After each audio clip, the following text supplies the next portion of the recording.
And there we go. Everything should be working within a couple seconds once people watch their ads. So, Shannon, I saw your video, your Plex stuff, and made me. I was like, oh, I really should get my Plex and home theater. Like a buddy of mine just ripped all of his Blu-rays and all of his DVDs into a lot, onto a NAS, and I'm like, I want, but like I don't have the time to do any of that stuff, and it's a big project, dude. Yeah, it's a big project. Yeah, I'm so happy to hear that you saw my Plex ad. Oh yeah, of course. That's great. Yay, engagement. Yeah, there it is. Oh look, Burke's in the chat. There. He's in Twitch There's chat. Burke's alive. He's alive. We were all missing Burke. Yes, we were. Burke, I had asked if I meant to email you to ask you if you had seen The Substance, because I know you were giving me the good horror movie reports, and I unfortunately just don't answer that email enough. So I wanted to ask if you said not yet. Okay. There you go. Yeah. I loved it, by the way. It was like, it's not one of my top 5 movies ever, like period. So top 5 ever? Ever. Like all right. So wait, we got like a minute or two. Shannon, we got to let Shannon get to dinner, so we want to do the show quickly. But now Win has opened Pandora's box. Win, top 5 movies ever. Go. Okay. This is going to be not in any particular order. So now, The Substance, Demolition Man for various reasons, even though, I know. Okay, cool. I know. Right. Monty Python and the Holy Grail. I can always watch that. Let me see. Yeah. What's another one? Oh shoot. I need two more. Shoot. Oh, well, The Substance is one. The Substance is one. So yeah, The Substance, Demolition Man, Monty Python and the Holy Grail. Oh, okay. That was one. Yeah. Shoot. Oh, dang it. All right. Well, so while you're thinking of your last two, Shannon, can you off the top of your head do 5 movies? 5 movies? Top 5 movies of all time. Like you're on a desert island, you only have 5 movies with you on your device. What are they? I'm sure that nobody else is going to favorite these. Sailor Moon S. That's on brand. Mean Girls. Okay, on brand. The Matrix. On brand again. Lord of the Rings, The Fellowship of the Ring. The first one. Yes. I love that movie so much. And what's another one? Dune. Oh, which one? Oh, the Villeneuve or David Lynch? Newer one. Okay, newer one. Okay. Fair enough. And between 1 and 2, I don't know, man. They're both really well, good. You can cheat. You can cheat and say them both because I will cheat. So my top 5. Okay, cool. My top 5, by the way, are the most like Gen X white dude from New York as possible. So number 1 is the entire original Star Wars trilogy. I can't pick Star Wars, Empire, Jedi, so just all 3. So you can pick both Dunes. So there you go. Okay, so that's number 1. Number 2 is Goodfellas. Number 3 is It's a Wonderful Life. Number 4 is The Muppet Movie. And number 5, this is the one that always mixes. Right now, if I want to go a little more contemporary, probably be Once Upon a Time in Hollywood. So, nice. I like that movie. So, okay. Yeah. Wait, can I say Jason Bourne since I was in it? You were in. You Jason were in Bourne? it? Which one? The 4th one. So Jason Bourne, the one that's actually called. How Jason were you Bourne. in it? Well, I didn't know that. How did I know that I missed that one? There's a whole scene of a convention, and they had a bunch of DEF CON vendors rebuild our booths at the set, and they had us just be extras for the day. Yeah, that's so awesome. You can see me in the movie. Very cool. I love that. I'm going to look for that. All right, Wynn, what are your last 2 movies? I'd have to say Clue the movie. I love Clue. I was going to say Clue for number 5 too. I love Clue. Clue's good. And the last one's a toss-up between Galaxy Quest or Big Trouble in Little China, and I'm not sure which. Galaxy Quest is good. Big Trouble's good. Yeah. I kind of go by like quotables, like things that we say during in real life. Yes. Yeah. Cousin Aja, I will second. I do love Contact, even though I hate Robert Zemeckis, but that is a great Contact movie. is good. Obviously, you and Shannon share the Matrix. I love Matrix. Castaway's another Zemeckis. That's a Bourne. There you go. To go share there. Good picks. Good. Bourne, You can never question anybody else's picks. When I was going to say something and now I totally Fifth forgot. Element. Yes, when Fifth Element is good. Oh, maybe I should have put that on there instead of. I don't even remember what I did after Substance and Demolition Man. Yeah. It's I just love movies so much. They're great. Yeah, they're so good. Hard to I had a thought. Now I totally lost it. Oh well, I'll think about it in the middle of the show. All right. Shall we do a show? Shall we do it? Yeah, that's how we do it. All right, cool. Shall we do All a right, show? Shannon, I'm going to hide you, And then I'm going to stop my camera, but you can still hear me, correct? Yes, I can. All right, cool. And I'm going to cover up Win, even though nobody can ever cover you up. All right. All right, let's get to it. Here comes the music.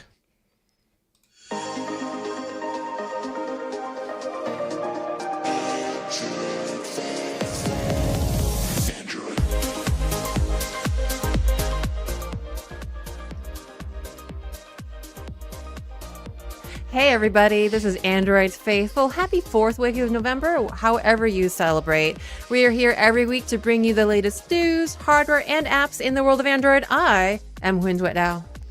And I'm Ron Richards. How you doing, Win? Hey Ron. It's just the two of us. It's us two. It's a domestic United States Thanksgiving special episode with just you and I. But we couldn't do the show alone, right? No, we couldn't. We had to have we had to have someone very special to fill in for Jason and Michelle, and we do have someone super special, our good friend of the show, Shannon Moore. Shannon. Hello. I'm sending out my millennial hearts to all of you. Nice. I feel like that bridges millennials because I caught my daughter doing that the other day, and she's I don't even know what she is. If she's 5 years old, what are they? Are they Gen A? Is that what they have we reset? I don't know. Double A? I don't know. What's the one after the current generation? What the Gen Z? Idea. What is after I don't Gen know. Z? It's Gen Alpha. That's what it is. Alpha. Okay. Yep. Okay, so we're going Born through born between 2010 and We're 20. going to start using phonetics. Here we go. Here are the according to Gemini, the key points about Gen Alpha are born between 2010 and 2024, expected to be highly tech savvy due to growing up with advanced technology readily available. Yeah. And most Gen Alpha individuals are children of millennials, which makes me feel really old because Oh, I'm not a dear. millennial.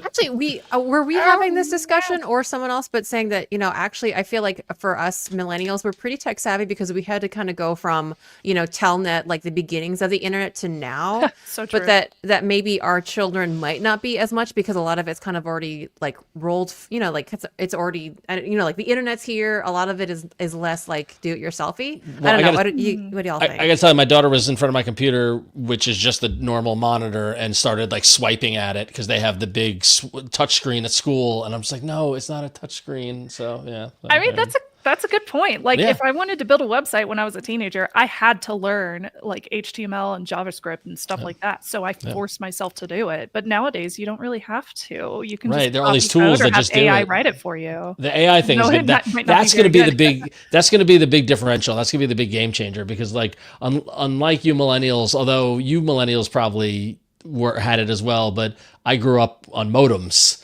Right. Yes. And I grew up on all that sort of stuff, like in the 80s, like,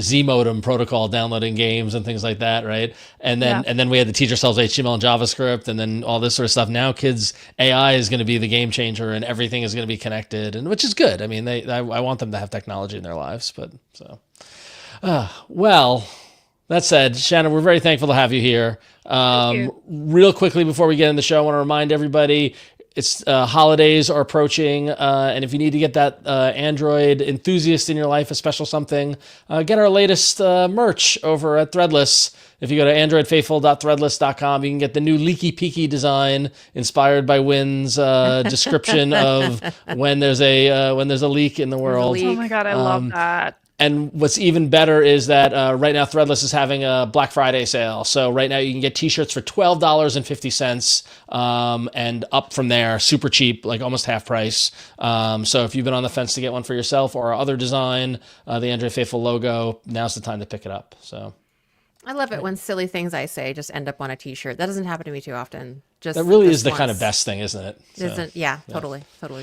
All right. Well, before we get into the show, it is going to be Thanksgiving this week here in the United States, and so I feel like we did this last year. And I remember like right before the show. But before we get into the news and all the fun stuff, I want to take a couple minutes to just kind of give thanks and kind of share what we're thankful for in the world of technology and Android, etc.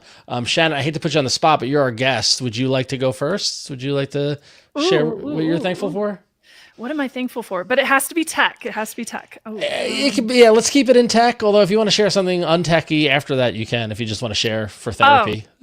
You know what? I am really thankful for VPNs, because if it wasn't for VPNs, I wouldn't have been able to buy this brand new resin Sailor Moon figure that is only available in Japan. So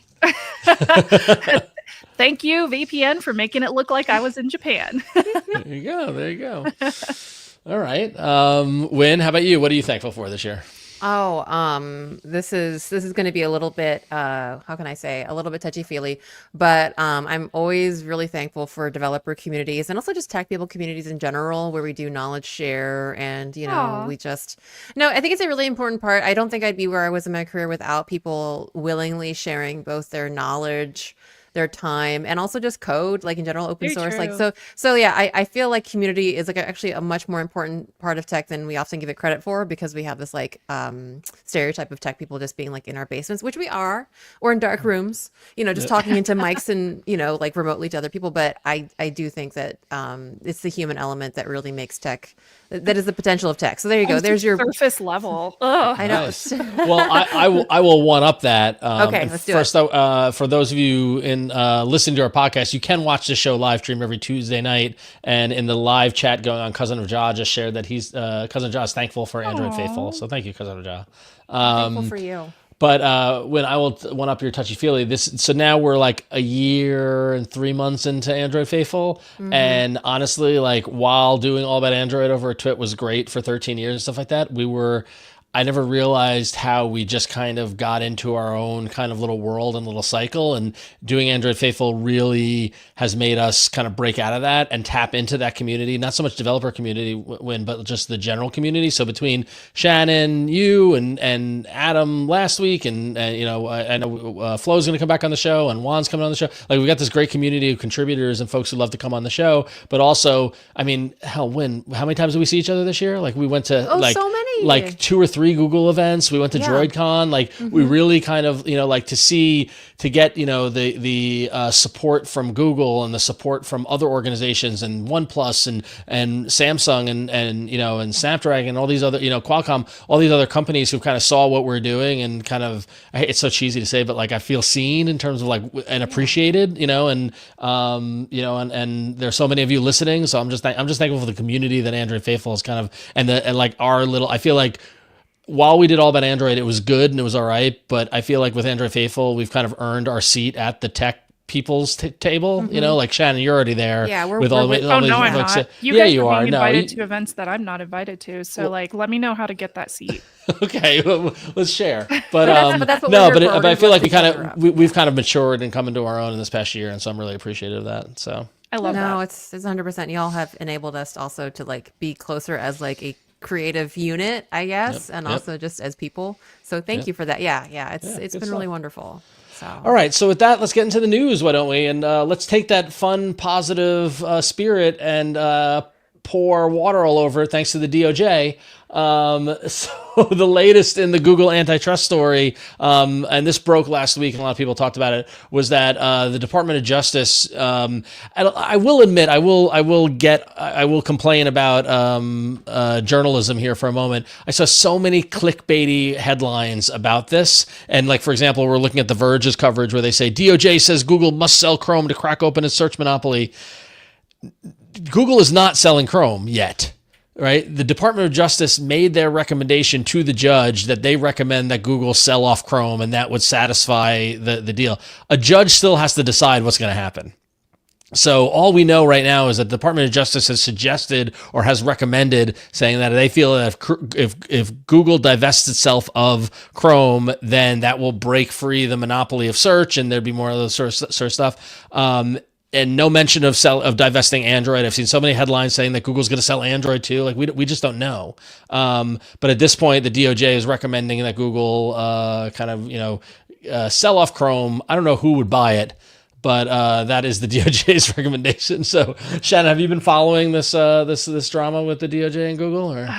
Yeah, unfortunately. And I might feel like I have a somewhat selfish perspective, because I know that since Google owns both YouTube as well as their search counterpart, that means that I get a lot of traction from Google, especially on like how-to videos and tutorials and stuff like that. And if they sold Chrome, it would probably hurt my business.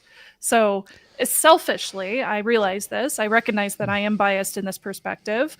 I hope it does not happen. And I also feel like they do not have a monopoly because I have other options out there. Yep. And as much as we try to stay apolitical on the show, the big question mark is come January. I mean, can Google wait the clock out? Like, we can't predict what the new administration's Department of Justice will do, and they could, you know, even though the courts have rendered a judgment, there could very well, very quickly be a reversal on the government's recommendation. So yeah, I don't think it's too. I think it's fair enough to say that the incoming administration is. I think most large tech companies, are looking forward to working with the new administration because they are quite, you know, friendly, or have expressed friendly, you know, intentions, you know, to work with big companies to kind of like deregulate things and all kind of things like that. Right, but and also you could believe what they say. Whatever, I won't get into that. Yeah, well, I mean, we'll see what happens, but I mean, I think there's a reason that we're seeing a lot of like big, like the heads of big tech companies kind of like looking, like kind of like expressing support for the new administration because they got stuff like this on the table. You can't help but imagine what might change just from an administration change. But yeah, this is kind of nuts. Is my very unsophisticated hot take on this right now. DOJ might split things up. I mean, like, and obviously, like the split, maybe like them possibly splitting Android off has definitely circulated for several months, and that would be a whole nother interesting thought experiment on top of all this. And I mean, it's not really precedented though, right? I mean, even the last time a big company got broken up, like Ma and Pa Bell. Like, I don't know. Well, I mean, the closest example is Microsoft, and that breakup didn't go well, right? Like they ended up not pushing, you know, like it ended up not, you know, not hurting them as much as you would think. So important to note that Google did respond with a blog post where they said the DOJ's recommendation goes wildly overboard. And it says the DOJ is pushing a radical interventionist agenda that would harm Americans and America's global technology leadership. And of course, those responses are always full of hyperbole. So like that is just like, this is the worst thing you could ever do. Like they've got to do that. But yeah. I think, Shani, you have a good perspective though. And I think that's always the problem when we have like certain philosophical issues with, like, depending on, no matter what you feel about the validity of, you know, the monopoly argument or not, is that regardless, there are there's like little these microeconomies. There's like ways that people have learned to make a living and adapted to the system, and it's hard because of course we know what might be in abstract the right thing to do or the ideal thing to do, but that there's always going to be fallout to not just big companies, but the people that live in the system. Like, unfortunately, even if system bad, people live in the system. And so, and not to like counter that, but also systems change. Right. And so like Shannon, you might benefit from YouTube and from Google stuff like that. And that might change. You might have to find a new platform to benefit off of. And knowing you will, and you'll be wildly successful. And it's all in the people and what they do and how they adjust and how they change and how you play the hand that's dealt to you. Yeah. So.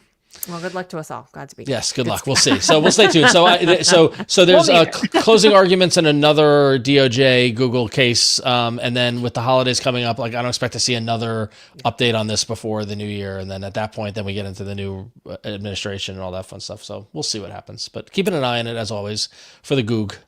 For the Googs. Well, we've also got the Sungs, the Sams, and the Sungs. We got the Googs and the Sungs. It all sounds kind of anyway.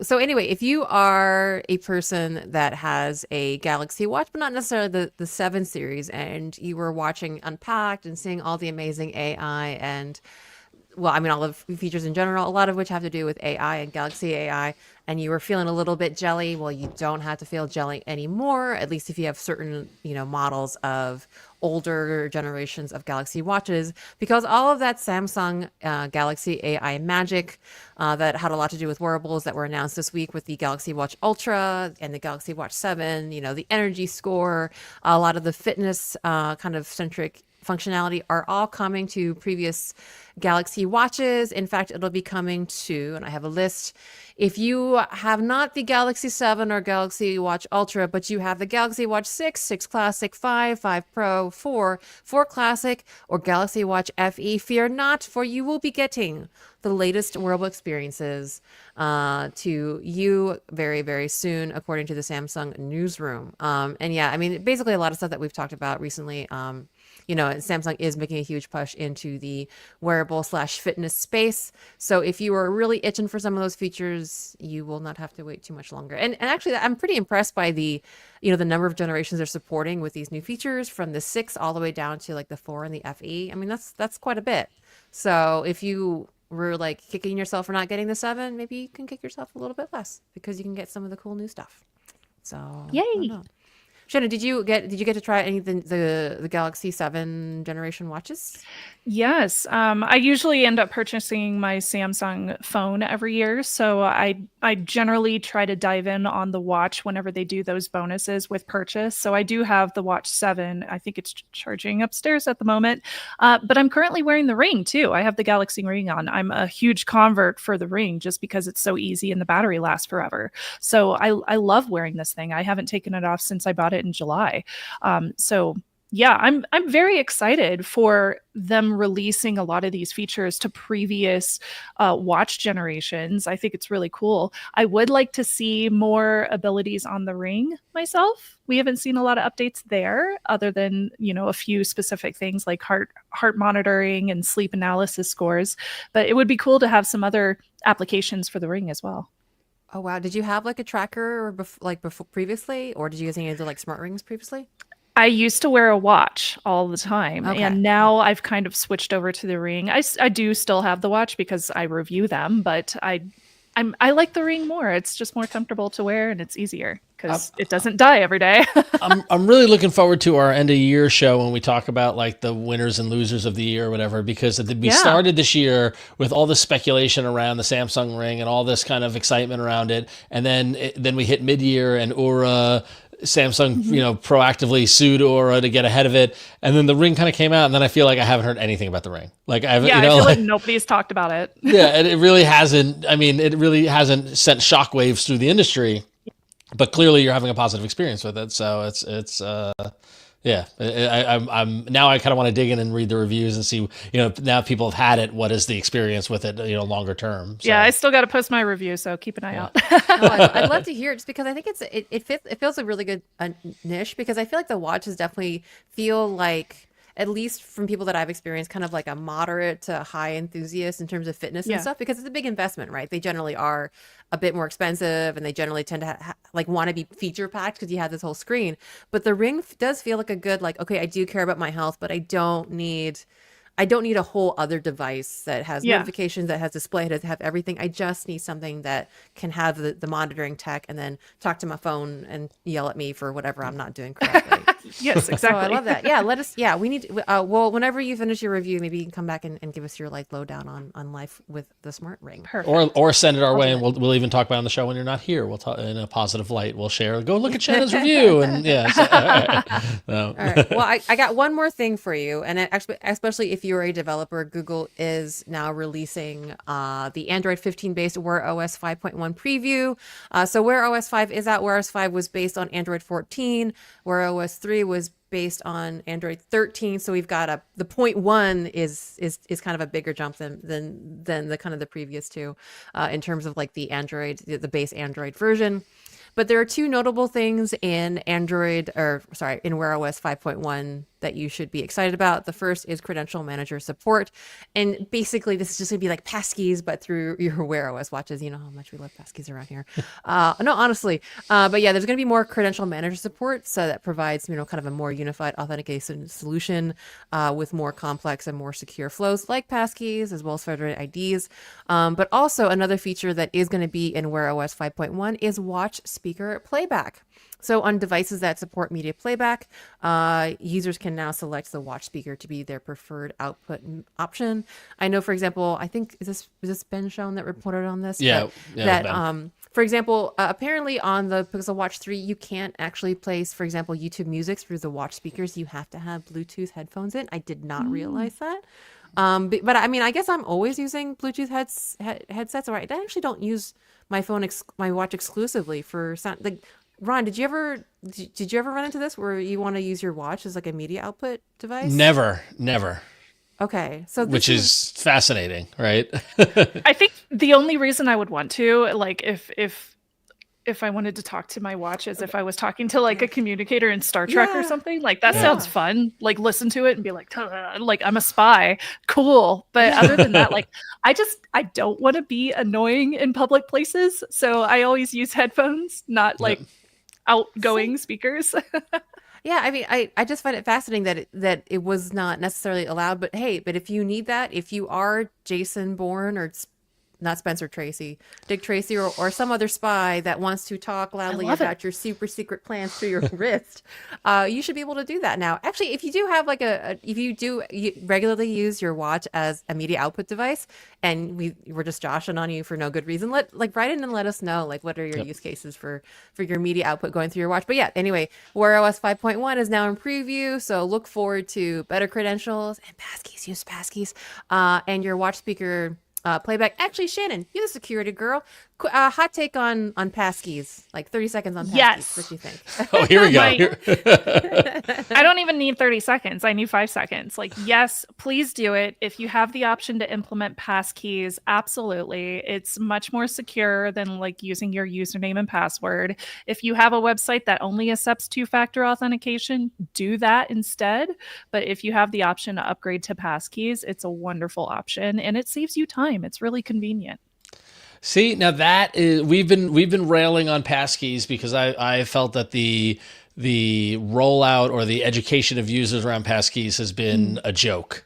And that's true. And if anything, it is confusing and distracting, and it's intrusive. It hits you at a moment when like you're going to a website, like, do you want to use a passkey? And you're like, I don't know what a passkey is. And there has been and that is hurting it. And now whether or not it's the better solution than a simple password or password plus 2FA or whatever, but I just feel as if the hill to climb is too much because the rollout has been so bungled. Yeah, absolutely. I do agree with you there. I think that education is a very important part of it, and that has to happen more of. If you want some passkey definitions and some terminology kind of defined for the regular user, I've done a few videos on that kind of stuff, and I'm really trying to push security for like your average consumer, and that's a really big part of it. Cool. So just quick question. Cousin of Jaw in the chat asked, so are passkeys better than passkeys better than user passwords but not as good as 2FA question, or are they, which is better, passkeys or 2FA? I think it depends on your threat modeling. Like for somebody who's working in the government or something like that, like you probably want to go with passkeys because that completely negates the use of username and passwords, which could easily be stolen. 2-factor authentication can be bypassed with a cookie stealing attack. So it's a thing on the internet. Don't worry about it too much. So in that sense, like passkeys can be better. But if you find that 2-factor authentication is more convenient for you, then I would recommend going with 2FA. So it really depends on like your threat modeling, whatever you prefer. I love that. There's not exactly just do something. Just do something. No, it's also there's the human factor, right? It's like even if you could like I guess scientifically or you could quantify like threat level or risk, there's still like the person factor where the person still got to do the thing. So I love that. Makes a lot of sense. Yep. All right, cool. That's Passkeys 101 with Shannon and Wynn right there for you. So, cool. She's the expert. I'm just like, oh, let's talk about passkeys.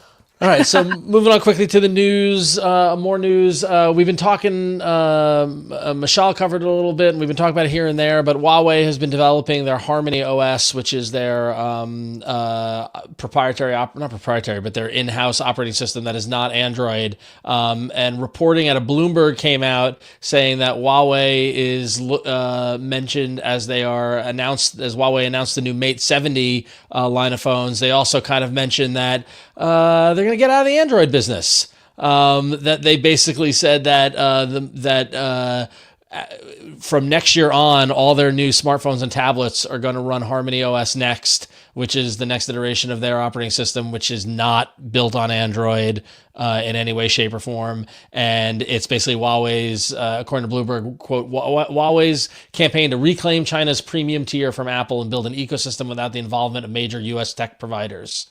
So kind of major shift in approach there. There was some other reporting going on that Huawei is aggressively courting developers and looking to grow the number of apps that are available for Harmony upwards of like 500,000 by next year, because they are trying to get people to port their APKs over to Harmony's platform. And yeah, it sounds like they've had it with Android or had it with the US. And rolling their own kind of thing and sticking to it.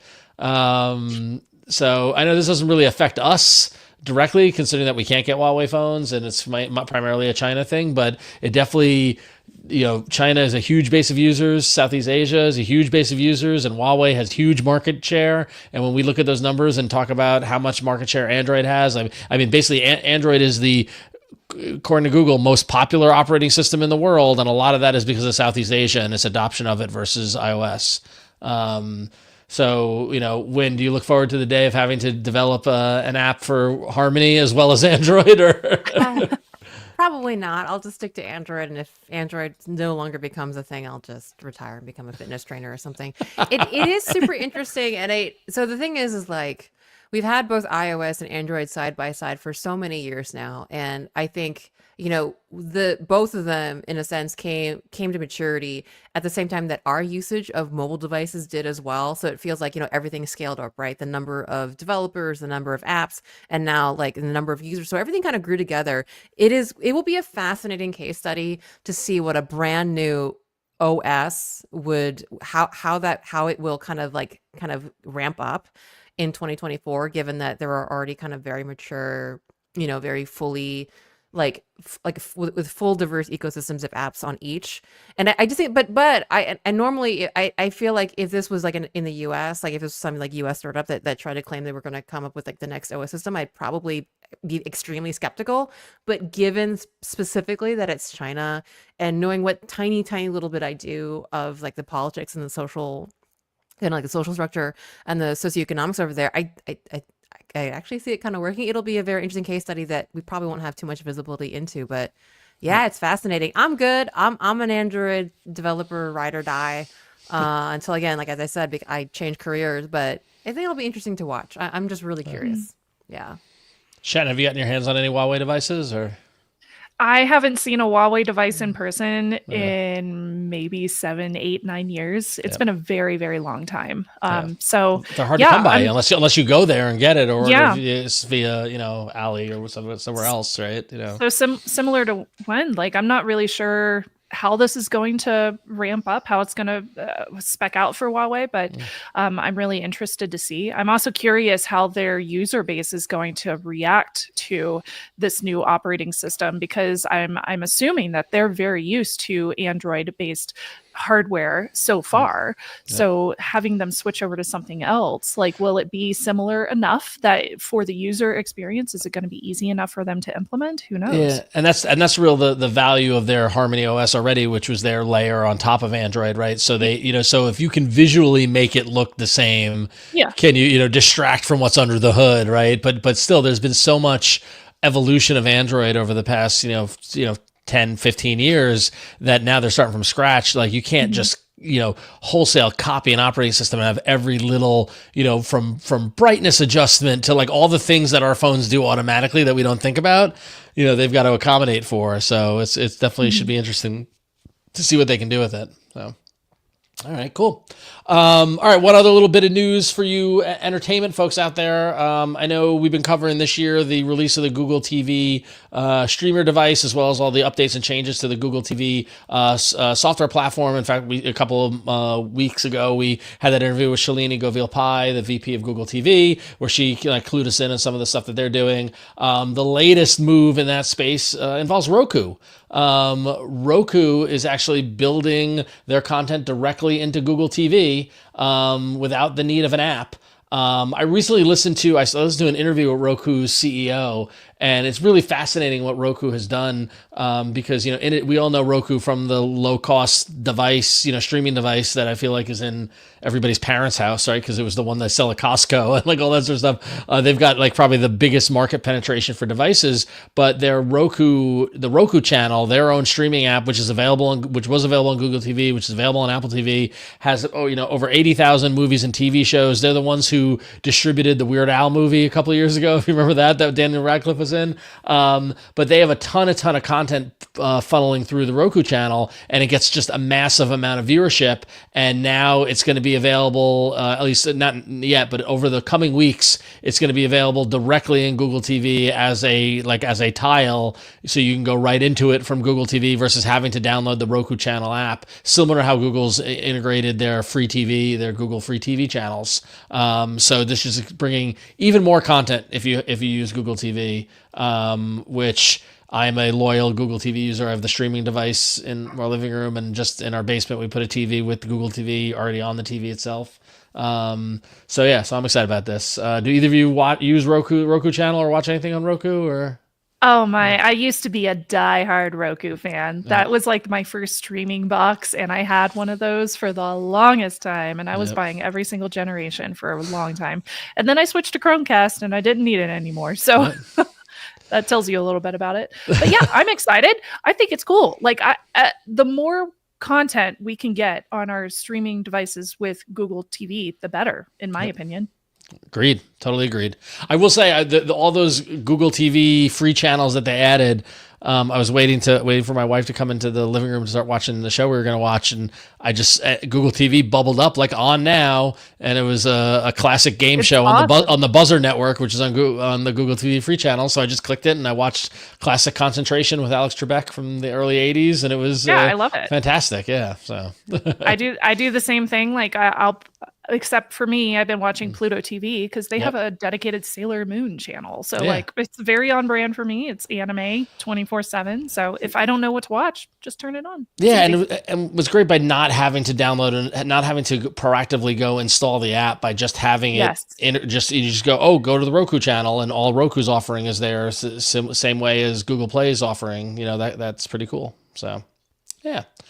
All right, cool. So a little news for you. So keep an eye out for that if you have a Google TV. All right. Well, it's the time of the show where we express our weekly thankfulness, gratitude. There you go. That's the word. This is the time of the show where we express our weekly gratitude for our patrons with our patron pick. So every Monday we put up 3 stories. Our patrons get to vote on it, and the winningest one is discussed by us this week. And along with our patron pick, we also ask any listener or watcher, however you prefer to consume us, to submit a hero image for our patron pick. And of course, this week's is, especially for those of us in the US where we have Thanksgiving, we got a Thanksgiving droid. And this Thanksgiving droid is about to dig into a very traditional looking American Thanksgiving dinner with a big old turkey and more turkey and stuffings and cornbread and pie. Trying to figure. It just looks delicious. I don't know. It looks good. Gemini did a good job on creating this image of a bug droid about to carve the turkey with a fork seemingly inside his hand, which is creepy. But the fork is like through the bug droid's hand, and it has like a. Is that what do you call the not the pitchfork? Like the tongs or whatever. The two. That looks like the same thing you make sound with. Yeah, right? It's like that tuning fork. A tuning fork. Yeah, it looks like a tuning fork. For like carving poultry. Anyway, if you're hungry, maybe if you're hungry, go ahead and take a look over at the bug droids submitted by Terry Keller this week. Terry, it's delicious looking. It definitely gets us in the mood for Thanksgiving. Terry is our holiday bug droid hero, which, by the way, now that we're out of Thanksgiving, if you want to submit your holiday themed bug droids, you can email them at contact@androidfaithful.com. Send them in. We've got at least a few more weeks of shows, so we can use those bug droids. So please send them in. But Terry's got our back either way. So absolutely. All right. So in terms of like the stories that were voted on this week, the ones that didn't quite make it include the Galaxy S25 Slims. The Galaxy S25 Slim's camera system may be better than expected. That was the phone we kind of talked about a little bit a couple weeks ago, but we're not going to talk about it anymore because that only got 21% of the votes. Second place goes to the story about Instagram letting users reset the recommendation system that powers their feeds. Man, people love to talk about algorithms lately, but we're not going to talk about them right now because they only got 23% of the vote for that story. What we will talk about, which got 56% of the vote, is that Google Keep is going to get ready to fancy up your sketches with Help Me Draw. So this is an APK teardown by our friends over at Android Authority, where they dig into kind of the latest releases of different apps and see what they can tell us about upcoming features. And in fact, this is from very rampant APK terror downer Assemble Debug. And what they have found is that kind of very similar to the drawing assist that we saw demonstrated at Samsung Galaxy Unpacked, Google Keep is going to be extending kind of like the current like handwriting, the kind of handwriting input that they've been working on recently to allow you to sketch something and then ask Keep to, what was the prompt? Hold on, let me see what exactly the prompt was. It's Help Me Draw. Help me draw, right? So you can draw something, like scribble a little something into Google Keep, and then you should be able to ask Google Keep to help me draw, and it will convert your scribbles into vector art, colored pencil drawings, or ink marker art. So yeah, very much like the drawing assist that we saw demonstrated at Samsung Galaxy Unpacked. You can't actually use it right now. It very obviously maybe has some service or backend that it is not attached to, but yeah, the fine folks over at the APK teardown folks over at Android Authority at least were able to kind of unlock some of the UI that is in progress here and showing how it might start. It might work once it is hooked up. So yeah, if you wanted to kind of turn your scribbles into something a little more substantive for your Google Keep notes, well then you just got to keep waiting a little bit longer. But yeah, that's what we got going. AI, all the things, including your Google Keep Skittles. Nope, scribbles. There we go. Got there eventually. I mean, it's interesting, yeah, because clearly, they found the prompt to do it, but the back end endpoint isn't hooked up, right? So it's not actually fueling it yet. But I mean, this is cool and shows what AI can do. It's just why Keep? Like that's where I put my shopping list. I don't know. Like, I don't know what you guys use Keep for, but like, I'm not really often drawing in Keep. I use it a lot. Yeah. I use Google Keep a lot. I use it for like hashtag lists. I use it for my shopping list. I use it for like notes about templates that I'm going to use for like, I don't know, Instagram comments or whatever. Like I use it for a lot of different things. So for me, I immediately thought, because you can currently like color code your Keep notes. Yep. I immediately thought about visualization. Like this is going to help me when I go to my Keep front page, it'll help me immediately like point out where one of my notes is. Cause right now they're just kind of all over the place. So if I have like a cat on one or like a grocery store shopping cart, that would help me recognize immediately where my shopping list is, as opposed to having to scroll and find a specific color. I like it. It I do use Keep a lot more than I expect, just because it's so easy to sync. Just if I need to take something down, because it syncs, I can get it on web, I can get it on my computer, I can get it on any phone or any Android device. I do use it a lot more than I expect. And I kind of like, so we didn't really talk about it too much in this story, but yeah, they are working on like, for example, handwriting recognition to kind of like superpower that. I could totally see myself using that, honestly. And it's that kind of functionality you get with things like, I know like both Jason and I are big e-ink tablet things, and they've kind of already done a lot of like the handwriting recognition, but I think it makes a lot of sense just to bring it to like Keep, which does function like that kind of like literally like your notepad, right? Where you just like creativity abound. Right. Yeah, it doesn't like, I mean, we have so many like super like specialized apps for so many things like Canva or like any of your other creative tools. Sometimes if you just want to like have a place to put a thing and you can find it later, Keep makes a lot of sense. So I don't know. I like superpowering Keep. I don't know if I'll use this because I can't really. But I mean, the generative AI stuff. I mean, hell, Pixel Studio is a blast, and my kids love telling it to do stuff, and I've been using generative AI to make images more and more, just kind of referential. I mean, professionally, I've seen people using Gen AI for help with storyboards and things like that. Like, it's a great way for somebody who isn't creative to be creative, and so this is just an extension of that, right? Mm-hmm. So. As long as it's used ethically and all the caveats and all that fun stuff, and isn't trained on other artists and not giving them credit, but yeah, AI caveat. Well, it's important. It's important. But yeah, we just want to take an extra little bit special time to thank all of you Android faithful, but in particular to our patrons this week: Tracy Rickman, Peter Hope Tyndall, C. Brian Cantrell, James Strangeway, and Steve Francis. Thank you so much for being our patrons. And without folks like y'all, we literally could not do this show. Yep. So just extra special gratitude and a side of virtual turkey, if you like turkey, or tofurkey, whatever you prefer. May you have many servings of it this week if you are a US-based person, or if not, I guess, whatever you need. But thank you. We are thankful for you, and we are thankful for hardware, which is coming up right after this. All right, so there was a lot of drama last week in the hardware Android world because there was a report out that Google was canceling the Google Tablet 3, citing low sales. And so everybody's all buzz saying, oh, blah, blah, blah, because we've all been anticipating the Pixel Tablet 2, which you were guessing is going to come out next year. But our co-host, Michelle Rahman, cleared it up on Android Authority on November 21st that Google has in fact canceled the Pixel Tablet 2, not the Tablet 3. Dun, dun, dun. That's the what was that, dramatic squirrel? Like, you know, dun. So basically, Android Authority's source corrected the report claiming that Google was going to cancel the Pixel Tablet 3 and said that an Android Authority and Michelle said that their source and independent research said the device named in the report is actually the Pixel Tablet 2. And so apparently they, you know, we were anticipating the Pixel Tablet 2 is going to get a, new, processor, is going to have a keyboard that we were all hoping for with the Pixel 1.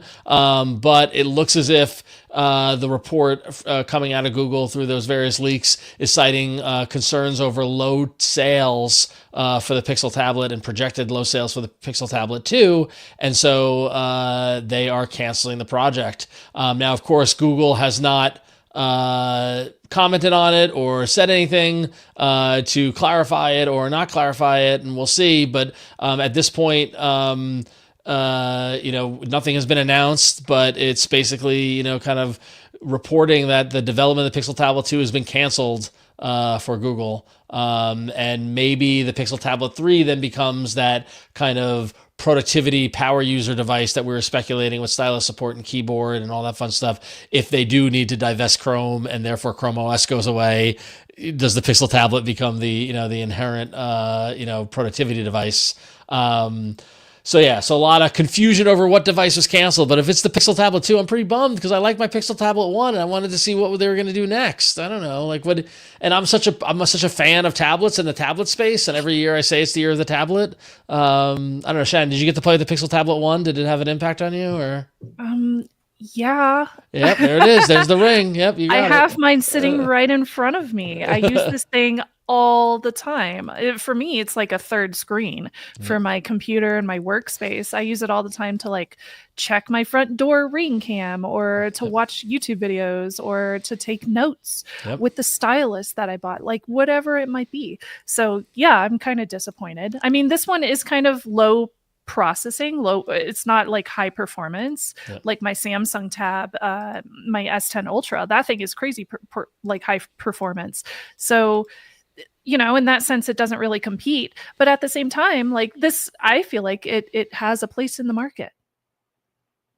And I do think that even though when you had a hard time with the magnet snapping onto the base, I love the base, and the fact that it's, I've got it right here to the right of my desk and it's rotating photos. I see pictures of my kids. It's like a frame. Yeah. My kids know to come up to it and they swipe through the photos and tap it. And it's my portal to Google Home. I can do, I can say OKG and control lights, some, smart home stuff. And then I just pull it off the dock and bring it to bed to go read a book, or throw it in my bag to go on a plane, get on the plane. And I think it's great. I love the device. So I'm happy with it. So. Let me also acknowledge super that niche?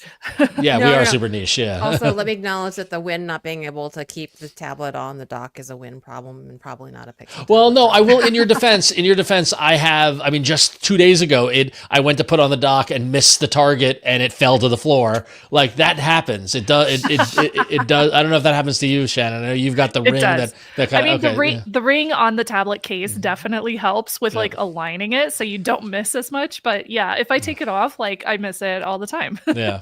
Oh yeah, nah. At least you didn't do it on air when it just shot off on air from the screen to the floor, and I just stared at it for a few seconds.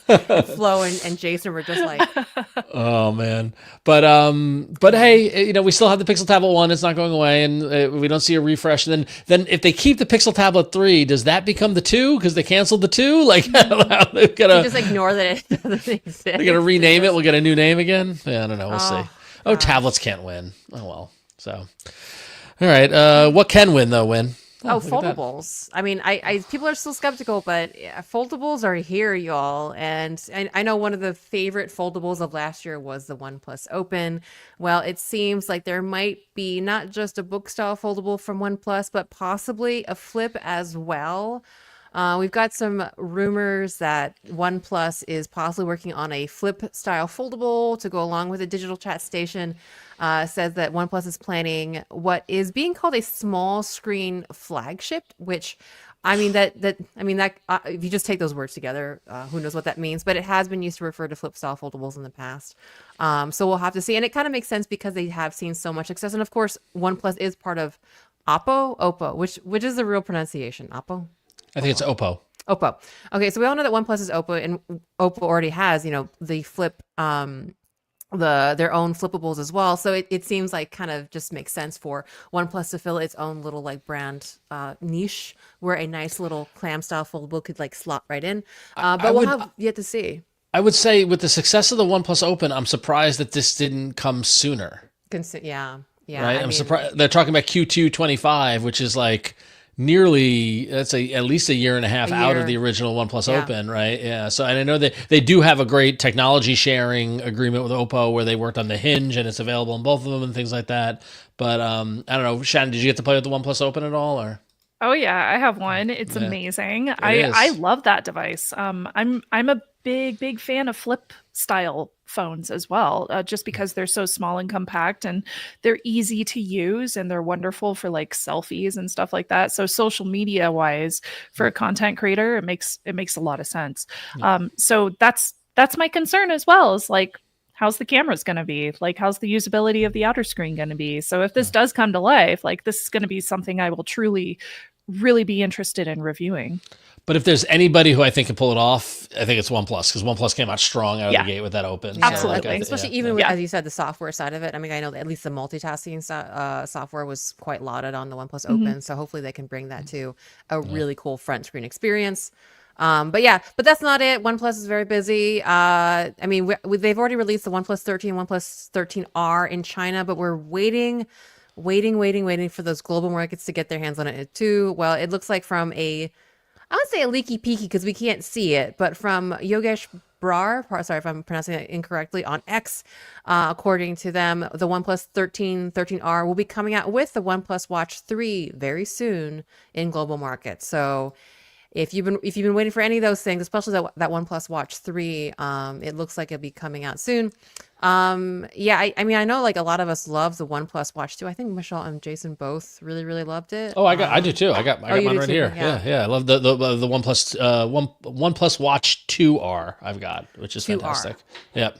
No, and it seems like ever since the OnePlus 13 came out in China, the clock was just ticking. Like we know a global release is going to be soon. It's just, is it going to be this year or right after the new year? And I don't know, my money it's going to be in December, I think. So we'll see. So, ready for that holiday season.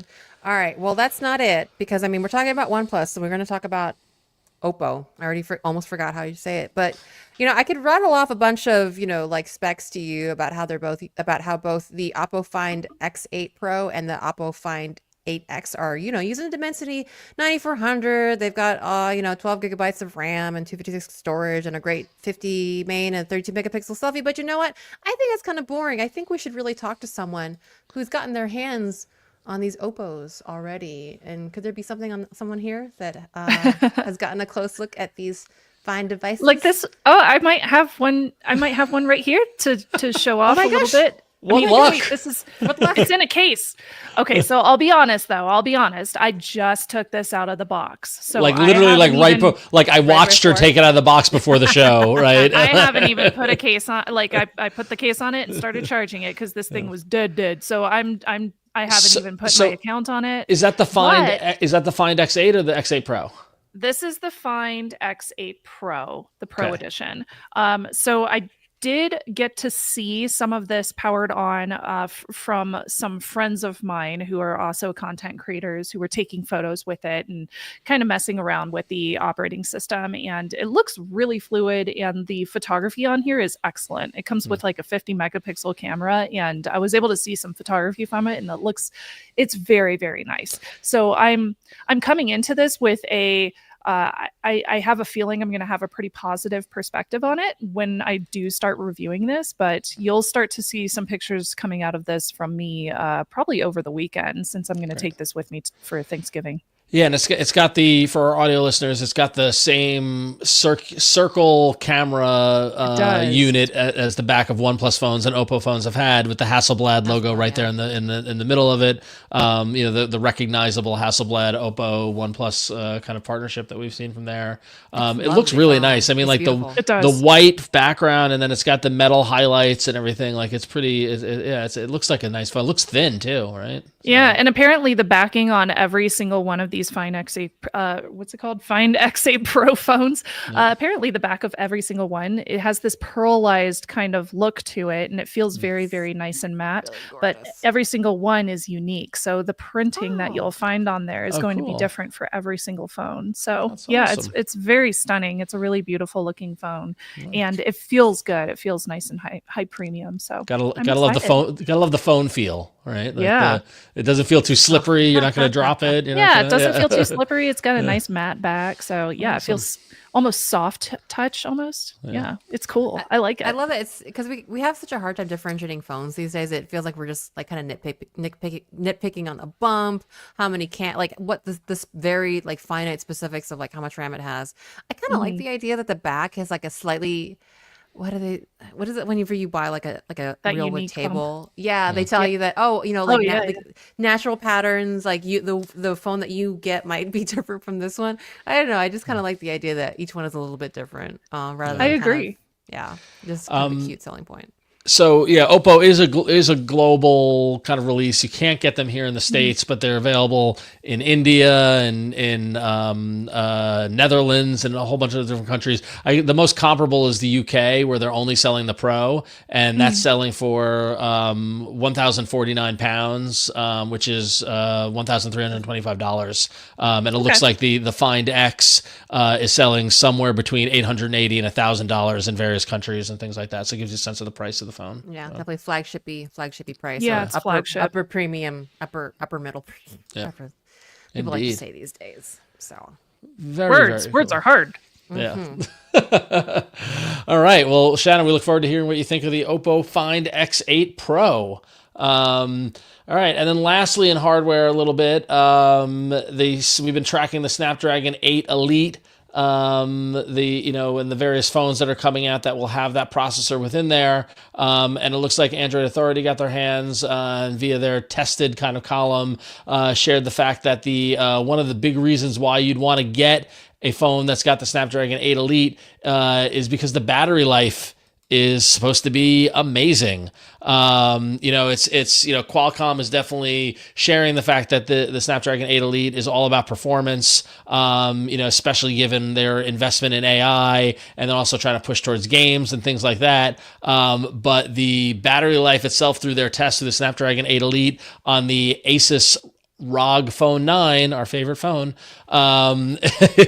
in terms of their testing, comparing it to the Asus ROG Phone 8, you saw like dramatic percentage increases on battery life, specifically when doing video playback with 4K video playback, as well as web browsing and video calls. You saw the battery life was just much, much better than the previous one, and really, really dramatic. So it's another reason if you're looking for a phone, looking potentially for one that's got the Snapdragon Elite 8, or what is it? Yeah, Snapdragon 8 Elite.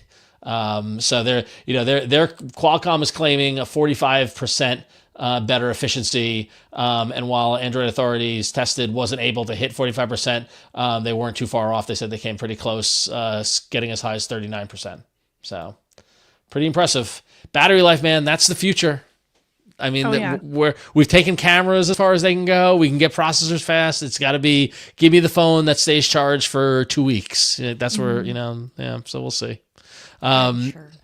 Shannon, did you go to any of the Snapdragon events, or have you seen anything about the Elite 8? Have you been tracking this one? Or No, but if you can fit me in your suitcase. I didn't go either. So yeah, that was the Hawaii one, right? That was, yeah. I didn't get yeah. to go. I went to a MediaTek's event in India. That was pretty amazing. Yeah. But no, I haven't been to the Qualcomm events yet. All right, cool. I'm just gonna sneak in one day into Hawaii. Yeah, you guys are. I'm here on vacation. Yeah. Wow, so weird. I just happen to have my Samsung phone on me. Crazy. Yep. All right. No, well, I haven't. But I'm pretty stoked to check this out because battery life is very important to me as somebody who uses my phone in a constant use case for recording videos and making productions. So yeah, I can't wait to see where this is implemented. Yeah. So we'll definitely get the Asus ROG Phone 9. You get a taste of it out of the gate. So. All right, well, let's go wrap it up for hardware. And we got a bunch of app stuff to get through. So, Huyen, why don't you lead us off? Yeah, and this is so basically Google is working on a feature that might be familiar to our Apple using fam. And so folks that are using iOS might know that you can add vehicle motion cues, which basically when you're like, say, reading your phone in the car or in any other kind of moving vehicle, because of the dissonance between what your body's feeling and what the screen is showing, you get that car sickness. And so vehicle motion cues was something that was added in iOS 18, where they add these little animated black dots that kind of mimic, that kind of go along with the direction of the car, so that it kind of tricks your brain into getting getting rid of that dissonance, so that your brain is kind of perceiving movement, or your eyes are perceiving movement as well as your body. So there already are some third-party apps that can do this on Android. I use Kinestop, it totally works. But we might actually be getting first-party support from it from Google themselves.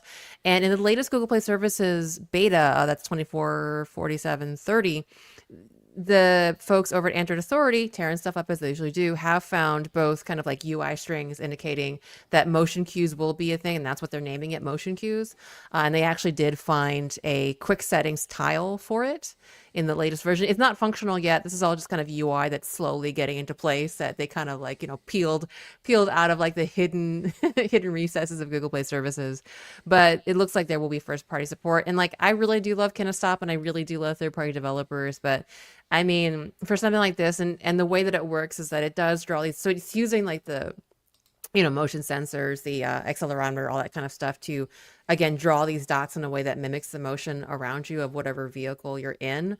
And of course, it has to draw on top of UI. So it's the kind of thing where like, I don't want to stop supporting Kinestop, but that kind of thing is exactly what kind of first party services would be really, really good at. So anyway, we'll see how it goes. Like, we'll see. I mean, well, it'll come out eventually, but yeah, if you are someone who likes to use your phone too much in the car, raising my hand right now, and you get sick very awesome also raising my hand, you might find some relief in the future if you don't feel like downloading a third-party app. So yeah, Michelle had talked about this a few weeks or months ago. Yeah. I remember the dots, the motion dots, and all that sort of stuff. So we talked about it in the show in the past. I luckily don't suffer from motion sickness or any way, shape, or form. Like, I can read in vehicles, but my wife does. So I could see how this could be something that's helpful. And Kinestop in their app store show, use kids watching videos in cars and to keep them from vomiting, which is a great way to sell an app, that's for sure. But it's a good example of developers do something cool, and then it gets enough attention, and they're like, let's get it into the operating system or into the official app. Yeah, so. it's I always feel two ways about it, but again. Yeah, well, that's actually a great segue into the next one, because one of my favorite apps, a must-have install, is SMS Backup and Restore, which always is able to back up my messages when I transfer phones. But now, sure enough, Google Messages is getting backup and restore. So, yet another reason not to deviate from using the official Google apps. But basically, once again, Android Authority, those guys are always hacking away at it. And it's important to note that if you're a Google One customer, you already can back up your text messages. But you actually can't back up any of that data via the Messages app itself. It's got to be through Google One. But actually, it wasn't Android Authority. It was 9 to 5 Google that actually dug into the latest beta version of the Google Messages app. And then they found references to it, and the folks at Android Authority went in and were able to activate it. So you got a little jamming on the two outlets there. But they were able to activate the feature within Google Messages that's lay hidden until it's released. But basically allows you to back up and restore your conversations, putting in the settings section under RCS chats for backup and sync, and then letting you control the controls over those backups themselves, choose what account they go through, and then eventually, when you use the app, you can set backup to be on or off, similar to Google Photos when it's syncing photos, kind of in the same kind of controls. So I mean, this is just another example of a good function that a third-party developer does that Google kind of adopts it in there. So I don't know.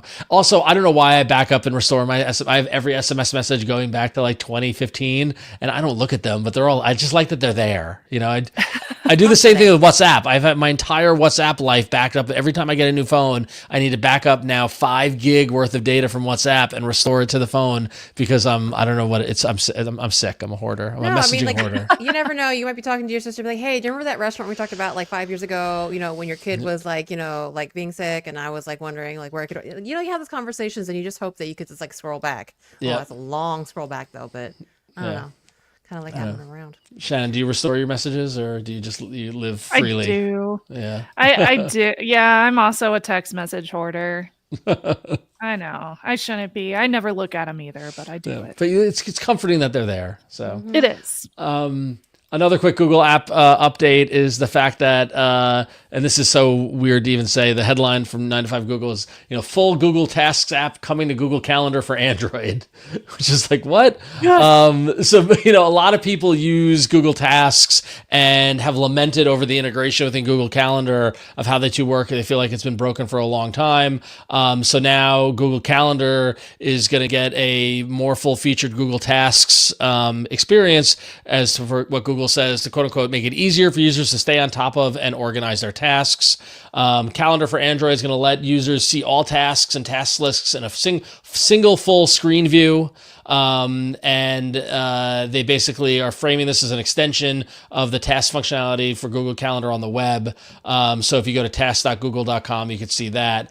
And basically, over 9 to 5 Google, we've got examples of, if you're looking at Google Calendar and you're, very familiar with the week look of it, and then tap through to task, you can see a full screen experience of your task lists and what it might be, when it's due, and you can, make lists and change, the priority and see what's been completed. So this doesn't mean you're getting a dedicated tasks app, that said, but you're getting a tasks app inside Google Calendar. So I don't know. Is this something you guys are clamoring for? Would you use this or? Yes. Yeah. I'm okay. I'm good with this. I'm good with it living in my calendar.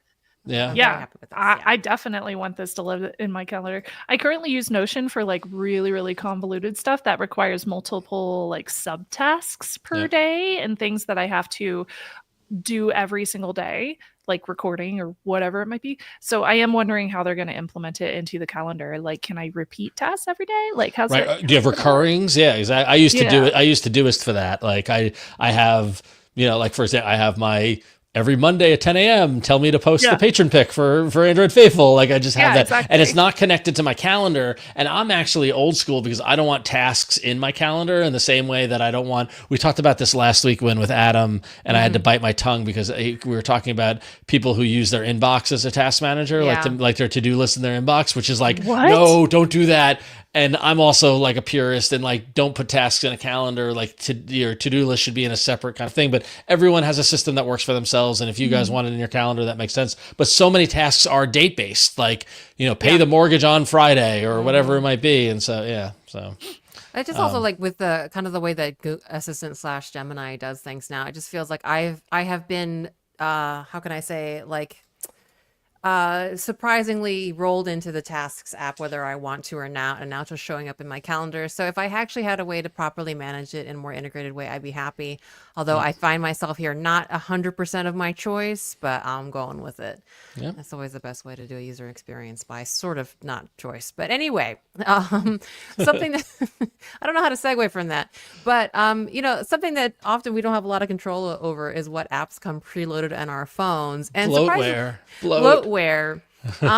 Or just the regular Google apps that come on your phone, like Gmail and things like that. So apparently someone else who got their hands on the Oppo Find X8 has noticed something interesting, and that is that the Fitbit app is now being included in that folder of Google apps that we all kind of like get preloaded. And so it might be just that in the future, rather on top of just seeing Chrome, well, it is there. It is there. It is there. Confirmed. Okay. It is there. Confirmed. Confirmed. There it is. So confirmed by Shannon Morris on Android Faithful on the year of our Lord 2024, November 26th, that Fitbit is becoming part of the bundled apps in Google. That's not too surprising. I know we did have Google Fit for many, many years, but since Google did acquire Fitbit in 2021, the question is, how are they going to integrate? And of course, Fitbit has slowly become, the successor, or the replacement rather, to Google Fit. Hey, it's not a success. I'm still using Google Fit every day. I'm happy to use Google Fit until they tell me that's end of life or it's going to kill by Google. I'm still going to use it. I don't want to use Fitbit. Period. As I said, I was migrated unexpectedly to Tasks, so you never know. They might start migrating you over to Fitbit, Ron, whether you like it or not. But it is just kind of a sign of the times. Like they've been doing this over the last few years. Like, for example, migrating the Fit API so they can slot in Health Connect, which is like their new shinier anyway. Acquisitions, integrations, smoothing out the experience. Now you got Fitbit preloaded on some of your phones. The story of, by the way, Cousin Jaw is killing it in chat today. He says I'm using Google Fat. Don't. But Clinton in YouTube is also a proud Google Fit user, so we're out there. But the story of acquisitions in Google, from Nest to Fitbit, and just their inability to, in ways like there are some success stories, like when to leave the brand alone and let it be its own thing, and when to integrate it and how to integrate it. Like, it's just like Google either steps on a rake or steps in a pothole or inadvertently does well, and you never can predict it. So I've been trying to explain which parts they kept and which parts they're not keeping, and then how they're kind of Frankensteining everything together is just confusing. It's confusing. All right, and last in apps, Shannon, what music streaming service do you use? Are you all Spotify people, or? Yeah, I was about to say a curse. No, I use YouTube Music. All right, well, you're going to be happy because the YouTube Music 2024 recap is rolling out. And I already got mine. Yeah, me too. And everybody loves the end of year recap. Spotify has made them immensely popular, and Google's always YouTube Music has been a bit of a we do it too. And what I thought was interesting was that they not only did it before everyone else, so it's been the first recap that's been out. Spotify's hasn't rolled out yet, but they're adding new features and adding new things in that recap. Which, when I did mine, I thought that was really cool. It's giving seasonal, they've already been doing the seasonal recaps of here's your recap for this summer and winter, but now these are more enhanced. They're tracking your music video watching habits now. They're sharing them in a very story, vertical video kind of format that's easier to share. And they're giving you way more insights into what you actually listen to. And actually, this is a great time to jump right into our first email, because we did get an email from Bob from Ontario, who says, today YouTube Music gave me my 2024 recap, and much to my surprise, this year included a podcast. And the winner was Android Faithful. No surprise here. Android Faithful was with 4,395 minutes listened in 2024. He said, thought we might find that interesting. Stay awesome and hope you have a great holiday season. And thank you, Bob from Ontario, for sharing that. But yeah, he sent in the sharing image of his YouTube Music listening to Android Faithful, which is pretty cool. So that's a lot of minutes of us. Thank you. A lot of minutes of us. A lot. That's amazing. Yeah. So open up your YouTube Music and see what your 2024 looked like. So I did mine too. Unfortunately, because I have children, my music is completely tainted. So I believe I think my number one song for the year was the Work It Out Wombats theme song, which is a PBS show, a PBS kids show. And I think my most listened to album was the new Descendants, the Rise of Red movie on Disney from that soundtrack, because my daughter loves it. But yeah, so Oh wow. that's a bummer. I use Tidal, so my 2024 recap is very specifically anime opening song music videos, because that's where I go for those things. Yep. Nice. Also a Baldur's Gate Down by the River metal cover, which was amazing. But these are the things I go to YouTube for. I just use Tidal for everything else. So yeah. Anyway. All right. Well, we got some more emails, so we're gonna get to that right now. That's right. And we have a wonderful email from Down Under, from a listener in Australia. Hi from Down Under in sunny Western Australia. Firstly, thank you for a wonderful podcast. I was so pleased after AAA was shuttered that you guys started AF. You mentioned in the last show, Android 16 Sneaky Peeky, that you all use various to-do/task apps, reminders, tasks, to-do's, etc. I too have used all of these and others until recently, when the wonderful JR at Android Intelligence mentioned an Android app called Floating Notes. In a nutshell, this brilliant app allows you to create a note that flows on top of the screen until you no longer need it. Kind of like a digital post-it note. You can color the note, give it an icon, stick the icon to the side of the screen so it doesn't obscure other things. And what makes it a good to-do alternative, you can schedule notes to appear at specific times on a specific date. They will pop onto your screen. You can also archive notes so they don't appear on the screen, but you can still access them when needed. Lastly, the app is a notification shade app, so the controls to create, hide, shrink notes are in the pull-down notification area. You can also add controls to the quick setting area if you want. Might be worth a look if you haven't already seen this app. Yours, Simon McLean.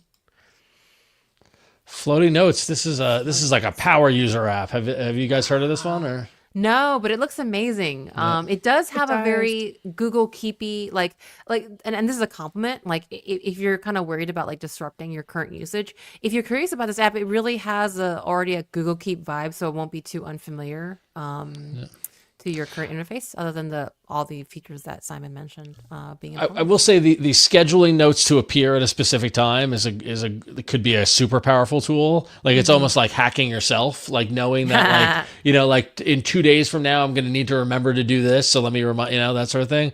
Shannon, here you got lots of colors and icons. I know you like to customize that, so you could do. But what I was most impressed about was and they don't show it off in the app screenshots on the Google Play Store, but what Simon mentioned was the notification integration, that there's a quick settings panel and you can do it like talk about pro level third-party apps using everything that Android can do by putting in functionality in the notifications and the quick settings panels and stuff like that.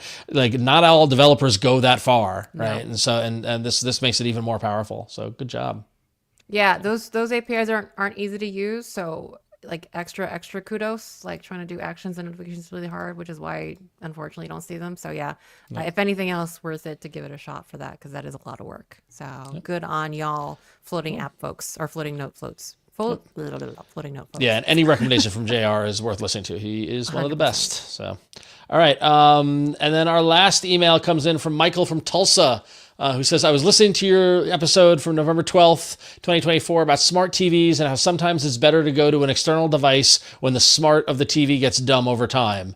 And Michael says, I don't mind this, but I feel like there needs to be more options of a 2-in-1 controllers. I have a Roku external device, but I hate having to use 2 remotes. They need to have more remotes that will control your TV and Roku both. Love the show. Michael from Tulsa. Thank you, Michael. And yes, and that's going back, Shannon, you can relate to this. Many years ago, Patrick Norton told me never buy a TV for the software on the TV, just buy a dumb monitor and hook things into it, right? But this reminds me of my tech thing in Techzilla days when me and Patrick Norton were constantly talking about like universal remotes. I don't know why that was a conversation we had in the office like every day, but it was. Well, it was a hot topic, and there's a lot of people who still live and die by. I mean, I remember I was a Harmony remote user for years, and the remote technology has gotten better. And maybe Michael, you need to look into whatever the latest in smart remotes are that can kind of give you one remote for them all. For me, I mean, the Google TV streamer remote works with my TV. That's my only remote I use. And that's a case where the device subsumes the remote of the TV versus the TV remote controlling the device. I don't know if Roku has done that and gone that far, but sometimes you can sync up the remote to be able to control your TV pretty easily. So yeah, I don't know about that, but there are definitely remotes that can give you the level of control that you want to have one remote, right? So, do they control Roku's though, Shannon? I don't remember. Can Roku's? Are they on their own frequency? Back in the day, I believe I was able to control it, but it's been so long. Honestly, my memory's not serving me. Right. Yeah. Let's see. Smart remote for Roku. I'm just gonna do a quick Google. Why not? That's why we're here. There's a whole bunch of universal TV remotes that control Roku's. Okay. Yeah. So yeah, you totally can do that, dude. So check that out, or look into a Roku remote that can control your TV. That's what I would recommend. So. All right. Well, you can email us by emailing contact@androidfaithful.com. We love to hear from you. Send in your app suggestions, your experiences, your to-do list, your home theater, anything that you do in the world of Android. Let us know. We'd like to hear from you. We love it. We love it. And we love being here with y'all every week. And that's it for us this week, though. We're going to hop off, get ready for our holiday weeks. But we are so happy that you, Shannon, took time out from your holiday week to come join us. Shannon's amazing. If you don't know Shannon, well, you should. Shannon, tell the folks out there what you do and where to find you. I do internet techie security and privacy and tech review things on the YouTubes on the interwebs. I did a recent video reviewing the Meta Quest 3S, which just came out, and it was so much fun. It's the first time I've really taken VR and put it onto my channel, and I got a lot of really good, positive feedback from doing that. So yeah, maybe I'll do some more of that in the future. Yay. Affordable VR. I'm happy with it. Well, it's funny because Jason's had a similar experience with his Techsploder channel with the AI content. The stuff he's done around AI really did well. And so sometimes you have to listen to your audience and make the content that they want to see, right? Yeah. I agree. So yeah, expect more VR content on the channel, but I'll also be mixing in the security and privacy and tech reviews as usual. Cool. All Excellent. right. Well, thank you for joining us. It's always great to have you on. Thank you. Glad to got you on one last time before the end of the year. Me too. I always love coming on the show. Oh, we love having you. And as always, it's wonderful to be hanging out with you, Ron Richards. Thank you.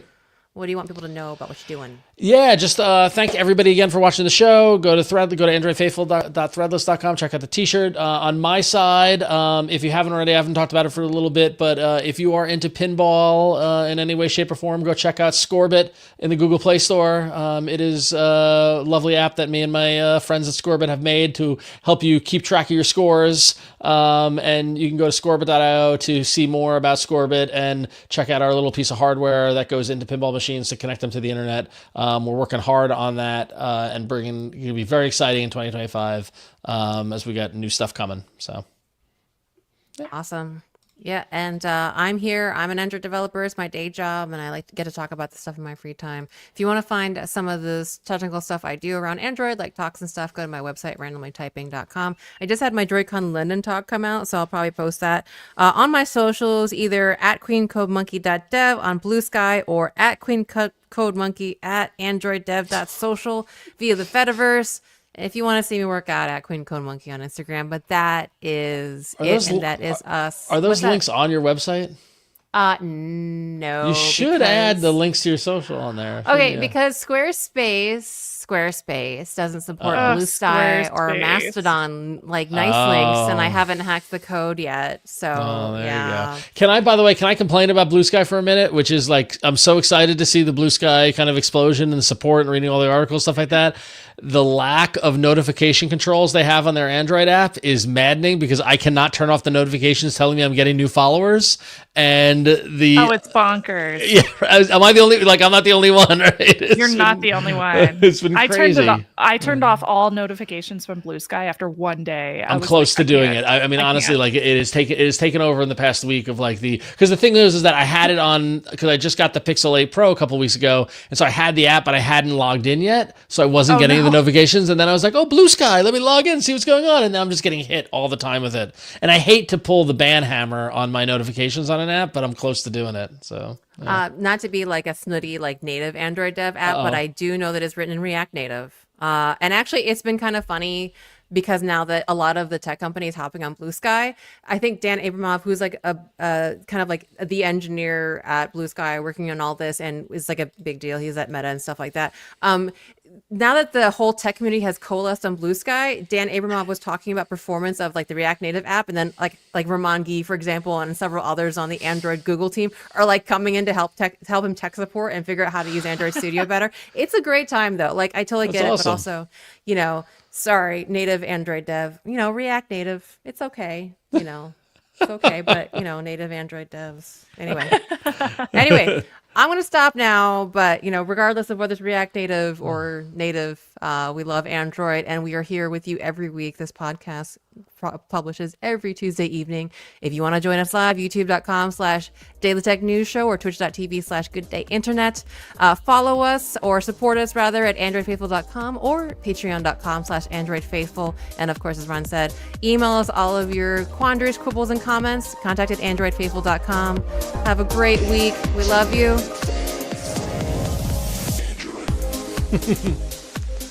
Hooray. You're all the best. Thank you so much. It's hard not to dance, isn't it, Shannon, right? I should just take out all my phones and start. Yes. Oh, turn like the strobes on. We can have like a little all the lights. Yeah, all the flashlight apps. All right. Well, thank you everybody for watching. We do want to let Shannon go have dinner, but we got one piece of business, and that we got to pick an episode title over at af.showbot.tv. Looks like the #1 vote getter so far is Breaking Up Magoog. Parting Huaweis. Oh my gosh. Somebody said Oppo Snubsy style, and I get it. There it is. Huawei to Android by Felicia. Do androids dream after eating electric turkey? Jen, Android faithful. I like rings. They're comfy and easy to wear. Just do something. Pixel tablet not dead yet. There's the Oppo Snubsy style. Matte back swag. The folder of Google app fits a bit more. YouTube music isn't a cursey curse. No, it's not. In Patrick Norton we trust. It sounds like he's dead. Smart TVs are dumb. AF Thanksgiving extravaganza. Breaking up is hard to goog. Android parting Huawei. Androids eat turkey. Google keeps your scribbles. Nitpicking on the bump. And ways to fit a bit more acquisitions in the nest. X1011 killing it. Yeah, man. All right, so ladies, what do you vote for here? I like parting Huaweis. Parting Huaweis. I quite Parting Huaweis is good. Yeah. But all right. Breaking up Magoog. I'm good with that. Yeah. Parting Huaweis. Let's do it. Do androids dream of eating electric turkey? That's very funny. That's very good. All right, my friends. So that's, I think, going to wrap it up for us. Everybody in the U.S. have a great Thanksgiving. Shannon, have a great dinner. Thanks. Yeah. I'm gonna eat pizza or something. We'll be back next week. I think, where do we got next week? We'll have another guest, and I don't think I'll be on the show next week because I think I'm traveling. So stay tuned. Stay tuned to find out. So, all right, we're going to say goodnight, everybody. Take it easy. Happy Thanksgiving. Good night, everybody.